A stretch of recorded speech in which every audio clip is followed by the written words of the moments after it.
doctors terrified of 12-year-old's pregnancy. What happens next will restore your faith in humanity. The late afternoon sun filtered through the dusty window of Sarah Jane's bedroom, casting long shadows across the worn floral wallpaper. The room, a typical teenager's haven, was a chaotic mix of schoolbooks, clothes, posters of pop stars, and stuffed animals. But the air of youthful innocence was subtly disrupted by a growing unease. Sarah Jane, all elbows and knees and long, tangled brown hair, sat hunched on the edge of her bed, staring at a small, plastic object in her hand. It was a pregnancy test, still in its wrapper. She'd bought it at the drugstore on the edge of town, sneaking it into her backpack along with a bag of chips and a soda, her heart pounding with a mixture of fear and desperate hope. She was 12 years old, a 7th grader at Maplewood Middle School in the small town of Havenwood, Ohio. Havenwood was the kind of place where life moved slowly, where Friday night football games were the biggest event of the week, and where everyone knew everyone else's business. It was a place where childhood felt safe and predictable, until it wasn't. For the past few weeks, Sarah Jane had been feeling different. Her usually boundless energy had waned. She was tired all the time, her stomach felt queasy in the mornings, and her breasts were tender. She'd initially dismissed it as a bug, a flu maybe, or just growing pains.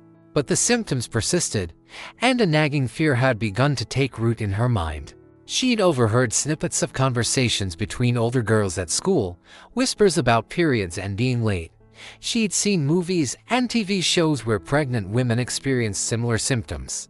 And she'd noticed the subtle, knowing glances exchanged between her mother and her Aunt Carol, glances that seemed to linger on her a little longer than usual. The possibility, the terrifying, unthinkable possibility, had begun to haunt her. She was too young. This couldn't be happening. She was just a kid. But the evidence, however circumstantial, was mounting. She'd missed her period 2 months in a row. She'd always been regular, like clockwork. Her mother, Mary Beth, had taught her to track it on a little calendar in her bathroom, a rite of passage into womanhood that had seemed so distant and abstract just a few months ago. Now, that calendar was a source of dread. Each blank space, each missing red mark, was a silent accusation. She'd finally worked up the courage to buy the pregnancy test, hiding it under her bed for days, unable to face the reality it might reveal.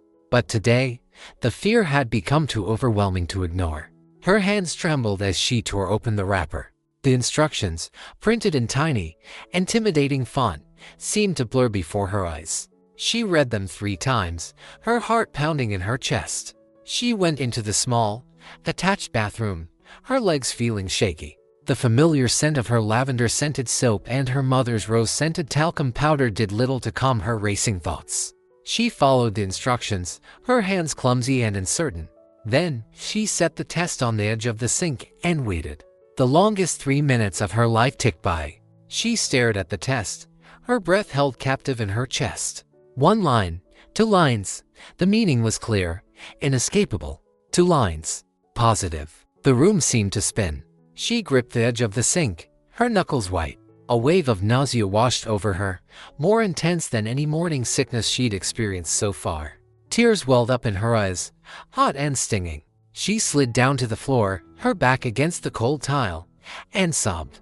The secret she'd been carrying, the fear she'd been trying to suppress, had been confirmed. She was pregnant. A 12-year-old girl, pregnant. The weight of that reality crashed down on her, crushing her with its impossible burden. The innocence of childhood was shattered, replaced by a terrifying unknown. The initial wave of panic slowly subsided, replaced by a numb disbelief. Sarah Jane sat on the bathroom floor for a long time, staring at the 2 pink lines on the pregnancy test. It felt surreal, like a bad dream she couldn't wake up from. She knew she couldn't keep it a secret forever. The evidence would become increasingly visible, her body changing in ways she couldn't hide. But the thought of telling anyone, especially her parents, filled her with dread. Her first instinct was to confide in her best friend, Emily. They'd been inseparable since kindergarten, sharing secrets, dreams, and countless sleepovers. But even with Emily, the words seemed impossible to form. How could she explain something so unbelievable, so life-altering? She considered telling her older sister, Jessica, who was away at college. Jessica was always the sensible, level-headed one. But Jessica was also fiercely protective, and Sarah Jane feared her reaction. Finally, she decided to confide in her and Carol. Carol was her mother's younger sister, a kind, gentle woman who had always been a source of comfort and support. Carol lived just a few blocks away, and she often babysat Sarah Jane when she was younger. The next day, after school, Sarah Jane walked to Carol's house, her stomach churning with anxiety. She found Carol in her garden, tending to her roses. "Hey, sweetie," Carol said, smiling. "What brings you here?" Sarah Jane hesitated, her words catching in her throat. She looked down at her hands, twisting them nervously. "Aunt Carol," she began, her voice barely a whisper. I need to tell you something." Carol sensed the seriousness of her tone. She put down her gardening tools and led Sarah Jane to a small bench in the corner of the garden. "What is it, honey?" she asked, her voice soft and concerned. "You can tell me anything." Sarah Jane took a deep breath and, with trembling hands, pulled the pregnancy test from her pocket. She held it out to Carol, her eyes filled with tears. Carol's eyes widened in disbelief. She took the test, her hand shaking slightly. She stared at the 2 pink lines, her face paling. "Oh, Sarah Jane," she whispered, her voice filled with a mixture of shock and sorrow. The tears finally spilled over, and Sarah Jane began to sob uncontrollably. Carol pulled her into a hug, holding her tight. "It's okay, sweetie," she said, stroking her hair. "It's okay. We'll figure this out." They sat there for a long time, Carol holding Sarah Jane as she cried. When the tears finally subsided, Carol asked the questions that Sarah Jane had been dreading. How did this happen?" Sarah Jane, her voice choked with shame and embarrassment, told her the story. It was a story of a naive crush, a foolish mistake, and a terrifying consequence. She'd met a boy, Mark, at a school dance.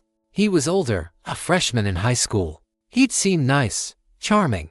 They'd started hanging out, sneaking out to meet after school. One thing had led to another, and Carol listened patiently, her expression a mixture of sadness and concern.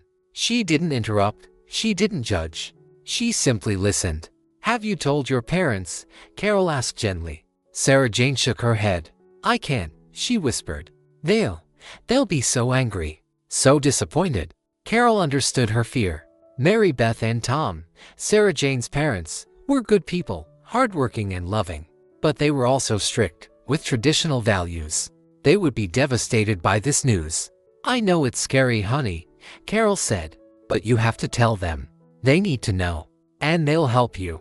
They love you, Sarah Jane, more than anything." Carol offered to go with her, to be there for support. Sarah Jane, though terrified, knew that Carol was right. She couldn't face this alone.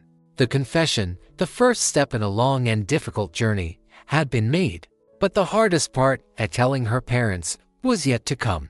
The confirmation of the pregnancy and the initial confession to a trusted adult set the stage for the escalating drama and the complex emotional landscape that Sarah Jane would have to navigate. That evening, Sarah Jane and Carol sat in the Millers' living room, waiting for Mary Beth and Tom to return from work.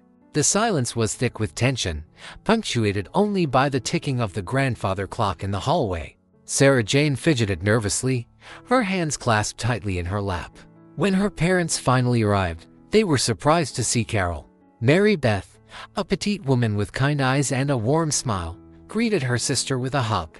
Tom, a tall, broad-shouldered man with a quiet demeanor, nodded hello.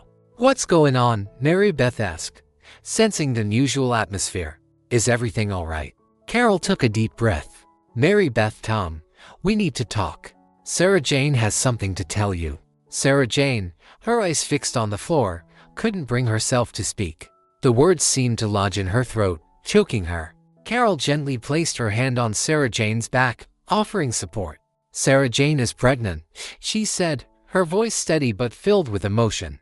The words hung in the air, heavy and unbelievable. Mary Beth and Tom stared at their daughter, their faces a mixture of shock, disbelief, and dawning horror. "What?" Mary Beth whispered, her voice trembling. That's not possible. She's just a child." Tom, his face pale, sank into a chair. He ran a hand through his hair, his eyes fixed on Sarah Jane. "Is this true?" he asked, his voice barely audible. Sarah Jane, tears streaming down her face, nodded silently. She couldn't meet their gaze. The shame and guilt were overwhelming. The initial reaction was a mixture of denial and anger. Mary Beth, her voice rising, demanded to know how this could have happened. Tom, usually calm and collected, slammed his fist on the table, his anger erupting. "Who is he?" he demanded. "Who did this to you?" Sarah Jane, through sobs, told them about Mark, the boy from the school dance. She explained how they'd met, how they'd started seeing each other secretly, and how one thing had led to another. As she spoke, the anger in her parents' eyes gradually gave way to a profound sadness. They realized that their little girl, their innocent child, was facing a situation far beyond her years, a situation that would change her life forever. Mary Beth, her own tears flowing freely, reached out and pulled Sarah Jane into a hug. "Oh, honey," she said, her voice choked with emotion. "We're so sorry. We're so sorry this happened to you."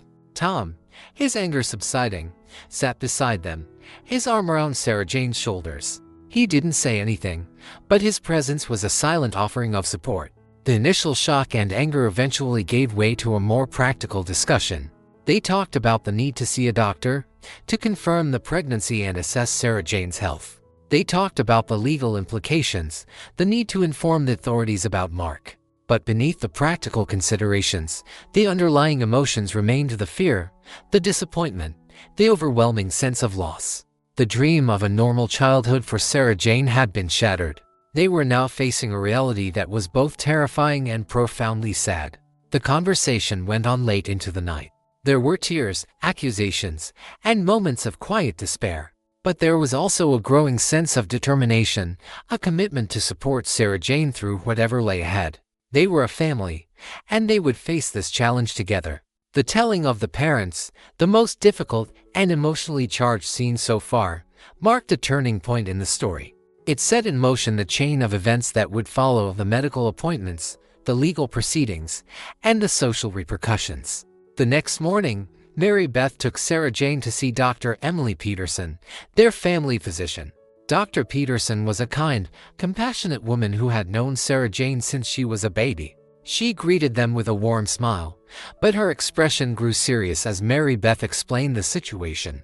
Dr. Peterson conducted a thorough examination, confirming the pregnancy. She estimated that Sarah Jane was about 10 weeks along. She explained the physical changes that Sarah Jane would be experiencing, the importance of prenatal care, and the potential risks associated with such a young pregnancy. "Sarah Jane, your body is still developing," Dr. Peterson said gently. "Carrying a baby at your age puts a lot of strain on your system. We need to monitor you very closely." She explained that Sarah Jane would need regular checkups, ultrasounds, and blood tests. She also stressed the importance of a healthy diet, proper rest, and avoiding any harmful substances. The medical realities of the situation were overwhelming. Sarah Jane listened quietly, her eyes wide with fear. She was still trying to process the fact that she was pregnant, that there was a baby growing inside her. Dr. Peterson also addressed the emotional and psychological aspects of the situation. She recommended that Sarah Jane see a therapist, someone who could help her cope with the trauma and the challenges ahead. "This is a lot to deal with, Sarah Jane," Dr. Peterson said. "It's okay to feel scared, angry, or confused.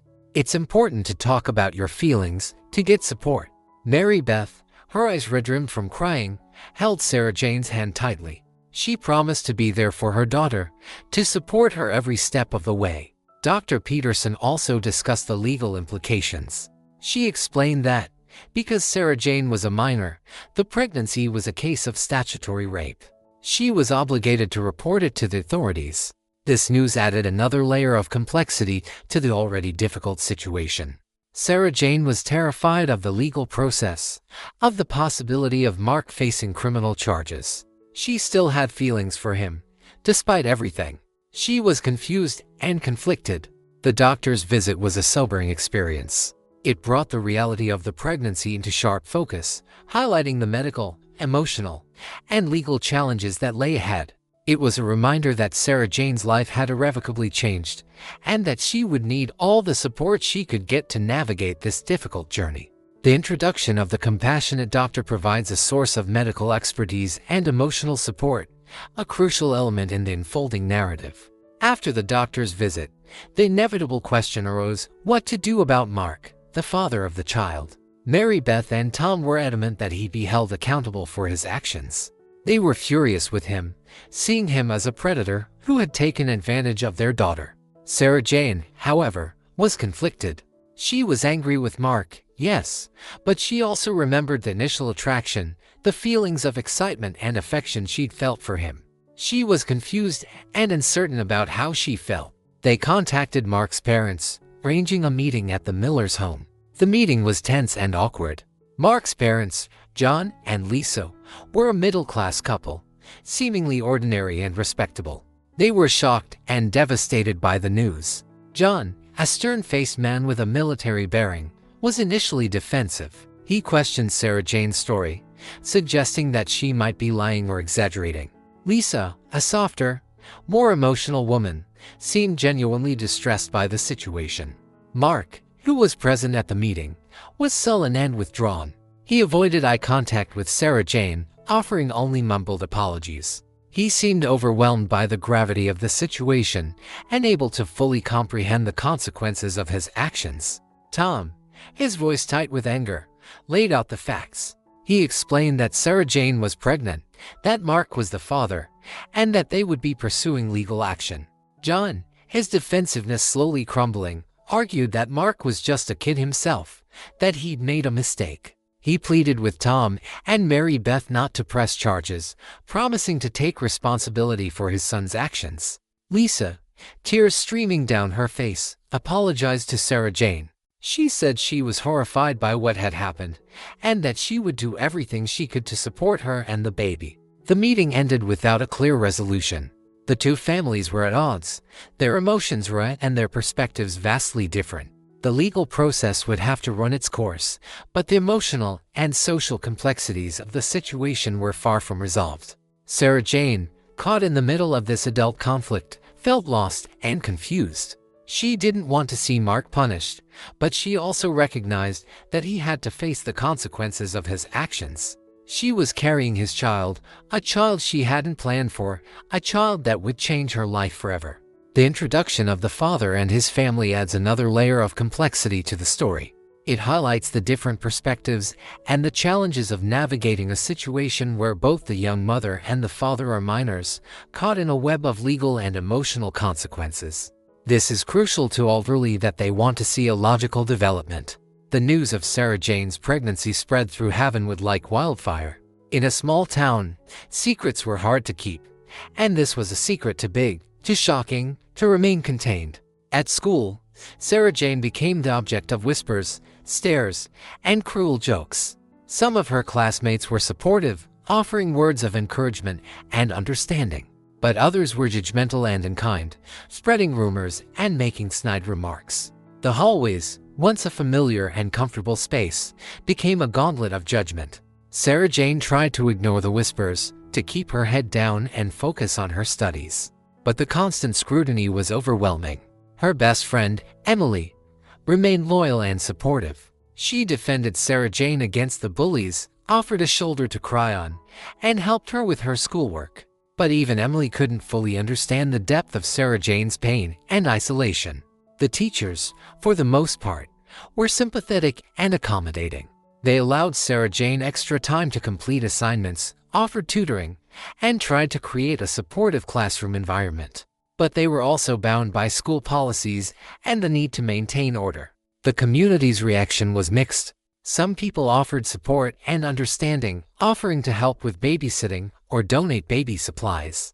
Others were judgmental and critical, whispering about Sarah Jane's immorality and her parents' failure to raise her properly. The local church, a central institution in Havenwood, became a battleground of conflicting opinions.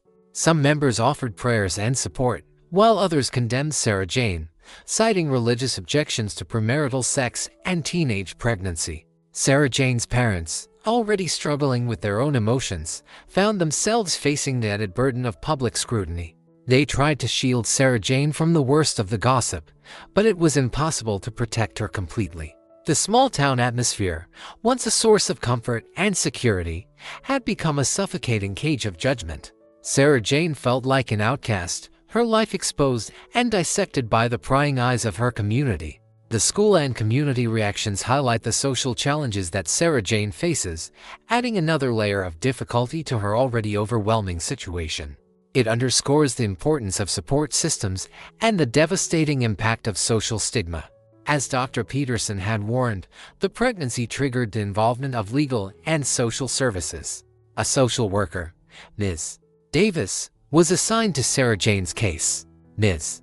Davis was a kind but firm woman with years of experience dealing with cases of child abuse and neglect. Ms. Davis met with Sarah Jane and her parents regularly, assessing their situation, providing counseling, and explaining the legal process. She explained that Mark, as the father of the child, would be facing charges of statutory rape. The severity of the charges would depend on various factors, including his age and the specific laws of Ohio. The legal process was slow and daunting. Sarah Jane had to give a statement to the police, recounting the details of her relationship with Mark. It was a humiliating and traumatic experience, forcing her to relive the events that had led to her pregnancy. Mark, represented by a lawyer hired by his parents, denied some of the allegations, claiming that the relationship was consensual. This added another layer of complexity to the case, and it made Sarah Jane feel even more violated and betrayed. Ms. Davis also discussed the options available to Sarah Jane regarding the baby. She explained that Sarah Jane could choose to keep the baby, place it for adoption, or explore other options, such as kinship care with a family member. These were weighty decisions, far beyond the capacity of a 12-year-old to make alone. Sarah Jane's parents, still reeling from the shock of the situation, struggled to provide guidance. They were torn between their desire to support their daughter and their concerns about her ability to care for a child. Ms. Davis emphasized the importance of Sarah Jane continuing her education. She worked with the school to arrange for homebound instruction during the later stages of her pregnancy and after the birth. She also helped Sarah Jane enroll in a teen parenting program, which offered support and education on childcare and parenting skills. The involvement of legal and social services, while necessary, added another layer of stress and complexity to Sarah Jane's life. She felt like she was under constant scrutiny, her every decision judged and evaluated. She longed for the simplicity of her former life, before the pregnancy had turned her world upside down. The legal and social services aspect of the story highlights the systemic challenges faced by pregnant minors, adding a layer of realism and complexity to the narrative. As the months passed, Sarah Jane's pregnancy became increasingly visible. Her body changed in ways that were both fascinating and frightening. She felt the baby move for the first time, a fluttering sensation that brought a mix of wonder and fear. The physical challenges of pregnancy were significant. She experienced morning sickness, fatigue, back pain, and a host of other discomforts. She had to adjust her diet, take prenatal vitamins, and attend regular checkups with Dr. Peterson. The emotional toll was even greater. She struggled with feelings of shame, guilt, and isolation. She missed her old life, her friends, and the carefree days before the pregnancy. She worried about the future, about her ability to care for a baby, and about the judgment of others. School became increasingly difficult. She fell behind in her studies, struggling to concentrate amidst the physical discomfort and emotional turmoil. The whispers and stares continued, making her feel like an outcast. Her relationship with her parents, while supportive, was strained. They were still grappling with their own emotions, their anger at Mark, their disappointment in Sarah Jane, and their fear for her future. The teen parenting program, while helpful in some ways, was also a constant reminder of her situation. She was surrounded by other young mothers, each with their own stories of struggle and hardship. It was a glimpse into a future she hadn't chosen, a future that seemed daunting and overwhelming. Despite the challenges, Sarah Jane showed remarkable resilience. She attended her prenatal appointments, followed Dr. Peterson's instructions, and tried to maintain a semblance of normalcy in her life. She found solace in her friendship with Emily, who remained a steadfast source of support. She also found comfort in writing in a journal, pouring out her thoughts and feelings in a safe, private space. The progression of the pregnancy, both physically and emotionally, is a crucial part of the narrative. It highlights the realities of teenage pregnancy and the profound impact it has on a young girl's life. As Sarah Jane's due date approached, a glimmer of false hope emerged. Mark, seemingly remorseful and overwhelmed by the impending responsibility, started to show more interest in Sarah Jane and the baby. He began visiting her more often, bringing small gifts and offering to help with preparations for the baby's arrival. Sarah Jane, still harboring feelings for Mark, allowed herself to believe that maybe, just maybe, they could make it work. Maybe they could be a family, despite the circumstances. She imagined a scenario where Mark would step up, take responsibility, and they could raise their child together. This hope was fueled by Mark's parents, particularly his mother, Lisa. Lisa had been consistently supportive of Sarah Jane, offering practical help and emotional encouragement. She seemed genuinely remorseful for her son's actions and determined to make amends. However, this hope was short-lived. Mark's newfound interest proved to be fleeting and superficial. He was still a child himself, immature and unprepared for the responsibilities of fatherhood. He soon lost interest, returning to his old habits and his old friends. The disappointment was crushing for Sarah Jane. She realized that her dream of a normal family with Mark was unrealistic. She had to face the reality that she would be raising this child largely on her own. Despite this setback, Sarah Jane found strength in the unwavering support of her family and a few close friends. Her mother, Mary Beth, became her rock, providing practical help and emotional support. She helped Sarah Jane prepare for the baby's arrival, setting up a nursery in Sarah Jane's room and gathering baby clothes and supplies. Her Aunt Carol remained a constant source of comfort and guidance. She listened to Sarah Jane's fears and anxieties, offered advice, and helped her navigate the complex emotions of pregnancy and impending motherhood. Emily, her best friend, stood by her side, offering unwavering friendship and support. She helped Sarah Jane with her schoolwork, accompanied her to doctor's appointments, and provided a much-needed sense of normalcy. Ms. Davis, the social worker, continued to provide guidance and support, helping Sarah Jane access resources and navigate the legal and social service systems. The false hope and the subsequent disappointment are a crucial part of Sarah Jane's journey. It highlights the complexities of her relationship with Mark and the challenges of navigating teenage pregnancy. The unwavering support of her family and friends, however, provides a counterpoint, emphasizing the importance of strong social connections in times of crisis. The day Sarah Jane went into labor was a whirlwind of activity and emotion.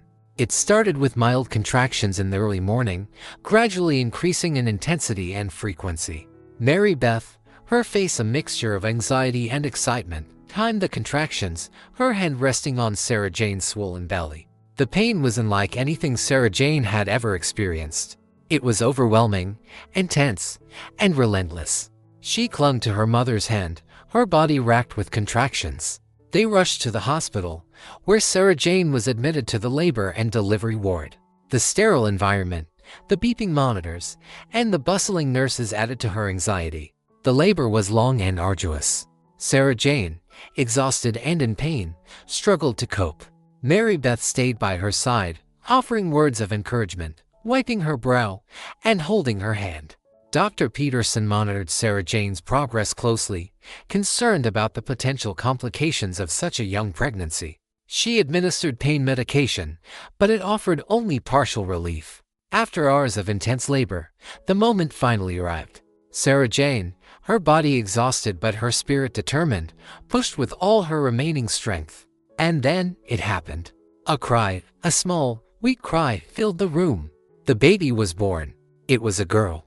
A tiny, perfect little girl, with a wisp of dark hair and a wrinkled face. Sarah Jane, her eyes filled with tears, gazed at her daughter. A wave of overwhelming love washed over her, a love so intense it took her breath away. The nurses cleaned and weighed the baby, wrapping her in a soft blanket.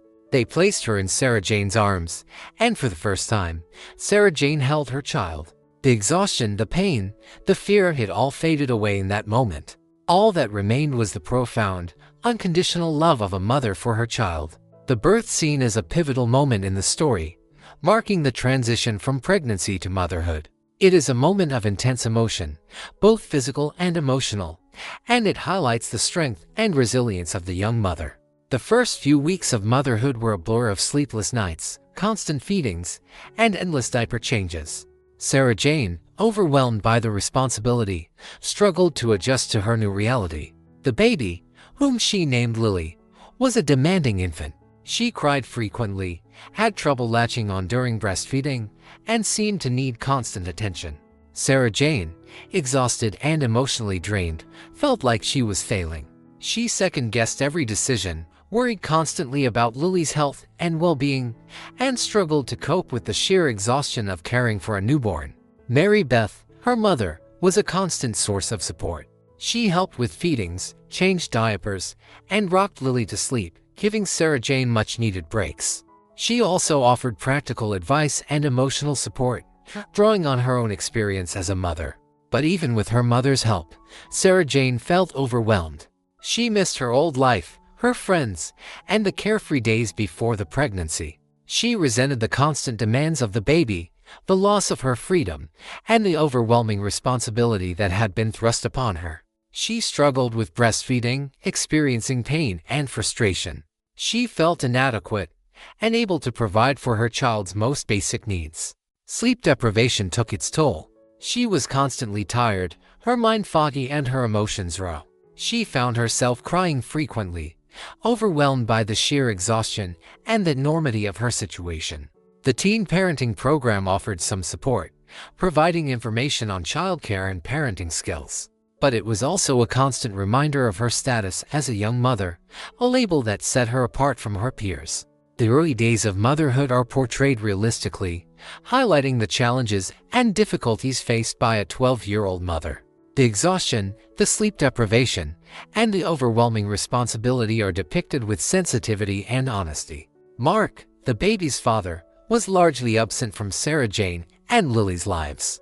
He made occasional appearances, bringing diapers or toys, but he showed little interest in actually caring for the baby. He was still in school, still living with his parents, and still struggling to come to terms with the consequences of his actions. He seemed overwhelmed by the responsibility of fatherhood, and he often made excuses for not being more involved. His parents, particularly his mother, Lisa, tried to encourage him to be more responsible. She offered to help with childcare, to provide financial support, and to encourage a relationship between Mark and his daughter. But Mark remained distant and detached. He was more interested in hanging out with his friends, playing video games, and pretending that his life hadn't changed. This lack of involvement was a source of constant frustration and disappointment for Sarah Jane. She had hoped, perhaps naively, that Mark would step up and be a father to Lily. She had envisioned a scenario where they could co-parent, sharing the responsibilities and providing a stable home for their child. But the reality was far different. She was essentially a single mother, bearing the full weight of responsibility for Lily's care. The legal proceedings against Mark continued, slowly and painfully. He eventually pleaded guilty to a lesser charge, avoiding jail time but receiving probation and mandatory counseling. The court ordered him to pay child support, but the payments were sporadic and unreliable. Sarah Jane, while relieved that Mark had faced some consequences for his actions, was also saddened by the whole situation. She realized that she and Lily would have to build their lives without his consistent presence or support. The absence of the father, a common reality in many teenage pregnancies, is portrayed realistically. It highlights the challenges faced by young mothers who have to navigate parenthood without the support of a partner. The legal ramifications are also touched upon, adding another layer of complexity to the narrative. One of the biggest challenges Sarah Jane faced was continuing her education. She was determined to finish middle school and go on to high school, but balancing schoolwork with motherhood was incredibly difficult. The homebound instruction program, while helpful, was isolating. She missed the social interaction of the classroom, the camaraderie of her friends, and the structure of a regular school day. She struggled to find time to study, often staying up late after Lily was asleep, her eyes burning with exhaustion. She fell behind in some of her classes, and her grades suffered. Her mother, Mary Beth, helped as much as she could, taking care of Lily while Sarah Jane studied or attended online classes. But Mary Beth also had to work, and she couldn't be there all the time. Sarah Jane's dream of becoming a veterinarian, a dream she cherished since she was a little girl, seemed increasingly distant and unattainable. She worried that her pregnancy and motherhood would derail her plans, that she would never be able to achieve her goals. Ms. Davis, the social worker, continued to offer support and guidance. She helped Sarah Jane explore options for childcare, encouraged her to apply for scholarships, and connected her with resources for teen parents. She also emphasized the importance of Sarah Jane taking care of herself, both physically and emotionally. She encouraged her to seek counseling, to join a support group for teen mothers, and to find time for activities that she enjoyed. Sarah Jane, though overwhelmed by the challenges, was determined not to give up. She knew that education was her ticket to a better future, for herself and for Lily. She was determined to provide for her daughter, to give her the opportunities that she herself had missed. The struggle to continue education highlights the long-term consequences of teenage pregnancy. It underscores the importance of support systems and the determination required to overcome the obstacles. A turning point in Sarah Jane's journey came unexpectedly, in the form of a scholarship opportunity. A local organization, dedicated to supporting young mothers, offered a scholarship to a deserving teen parent to attend a community college. Ms. Davis encouraged Sarah Jane to apply, helping her with the application process and writing a letter of recommendation. Sarah Jane, though hesitant at first, decided to give it a shot. She wrote an essay about her experiences, her challenges, and her hopes for the future. To her surprise, she was awarded the scholarship. It was a full scholarship, covering tuition, books, and even childcare expenses. It was a lifeline, a chance to pursue her education and build a better future for herself and Lily. The scholarship was more than just financial assistance, it was a validation of her potential, a recognition of her resilience and determination. It gave her a renewed sense of hope and purpose. The scholarship also came with a mentorship program. Sarah Jane was paired with a mentor, a successful businesswoman who had also been a teen mother. The mentor provided guidance, support, and encouragement, helping Sarah Jane navigate the challenges of balancing motherhood and college. This turning point marked a shift in Sarah Jane's outlook. She began to see a path forward, a way to achieve her goals despite the obstacles. She realized that she wasn't alone, that there were people who believed in her and were willing to support her. The turning point, represented by the scholarship opportunity, provides a moment of hope and positive change in the narrative. It underscores the importance of support systems and the transformative power of education. Several years passed. Sarah Jane, with the help of the scholarship and the support of her family and mentor, successfully completed her associate's degree at the community college. She excelled in her studies, proving that she was capable of achieving her academic goals despite the challenges of motherhood. Lily, now a bright and energetic preschooler, thrived under Sarah Jane's loving care. She was a happy, well-adjusted child, surrounded by a supportive network of family and friends. Sarah Jane's relationship with Mark remained strained. He saw Lily occasionally, but he was still largely uninvolved in her life. Sarah Jane had accepted this reality, focusing her energy on providing a stable and loving home for her daughter.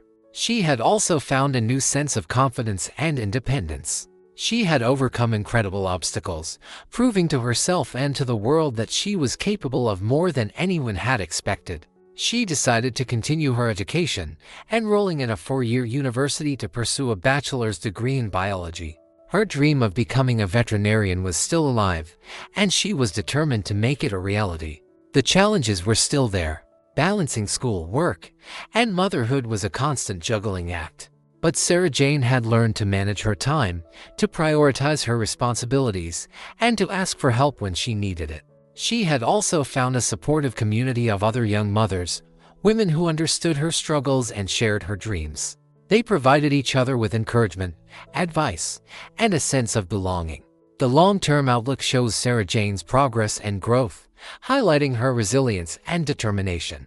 It emphasizes the positive outcomes that are possible, even in the face of significant challenges. The story ends on a note of cautious optimism, acknowledging the ongoing difficulties but celebrating Sarah Jane's achievements.